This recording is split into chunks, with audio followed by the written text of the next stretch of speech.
તો આ તરફ સુરતના વરાછાના એમએલએ કુમાર કાનાણીનો વધુ એક લેટર બોમ્બ સામે આવ્યો છે। વિધાનસભાના ચાલુ સત્રમાં જ કુમાર કાનાણીએ લેટર લખ્યો। સુરત મ્યુનિસિપલ કમિશનર અને પોલીસ કમિશનરને સંબોધીને પત્ર લખ્યો। વરાછામાં ઠેર ઠેર ખોદેલા ખાડાને લઈને આક્રોશ વ્યક્ત કર્યો। વિકાસના નામે થયેલી અણઘડ કામગીરી પર સવાલ ઉઠાવ્યા। સુરત મહાનગરપાલિકા દ્વારા વરાછા વિસ્તારમાં આડેધડ રસ્તાઓનું ખોદકામ કરવામાં આવ્યું છે અને તેના કારણે વકરી રહેલી ટ્રાફિકની સમસ્યાનું નિરાકરણ કરવાના બદલે ટ્રાફિક પોલીસ હેલ્મેટનો દંડ ઉઘરાવવામાં વ્યસ્ત છે તેવા આક્ષેપ ભાજપના ધારાસભ્ય કુમાર કાનાણી દ્વારા કરવામાં આવ્યા છે અને તેને લઈને પાલિકા કમિશનર તેમજ પોલીસ કમિશનરને લેખિતમાં પત્ર પાઠવી સમસ્યાનો ઉકેલ લાવવા માટેની માંગ કરવામાં આવી છે। કુમાર કાનાણી આપણી જોડે ઉપસ્થિત છે, સીધી વાત કરીશું તેમના જોડે।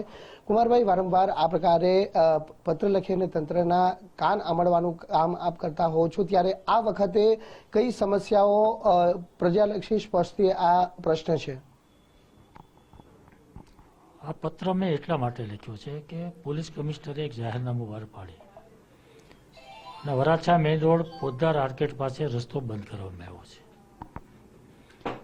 આપણે સૌ જાણીએ છીએ કે છેલ્લા 2.5 વર્ષથી મેટ્રોનું કામ ચાલે છે અને એના કારણે લંબે હનુમાન રોડ આખો રોડ બંધ છે। એ લંબે હનુમાન રોડનો આખો ટ્રાફિક એ વરાછા રોડ પર છે। તો વરાછા રોડ ઉપર એ લાખો લોકોની અવર જવર થતો આ રસ્તો છે, આ મુખ્ય રસ્તો છે વરાછાનો। હવે લંબે હનુમાન રોડ બંધ છે અને છેલ્લા 2 મહિનાથી ધીમે ધીમે એક કામ વિકાસના કામ માટે ખોદકામ થઈ રહ્યું છે।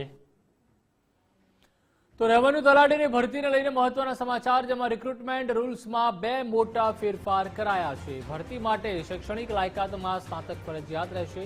તો અગાઉ ધોરણ 12 પાસ ઉમેદવાર પણ આપી શકતા હતા પરીક્ષા। તો વય મર્યાદામાં પણ 33 વર્ષથી વધારીને 35 વર્ષ કરવામાં આવી છે।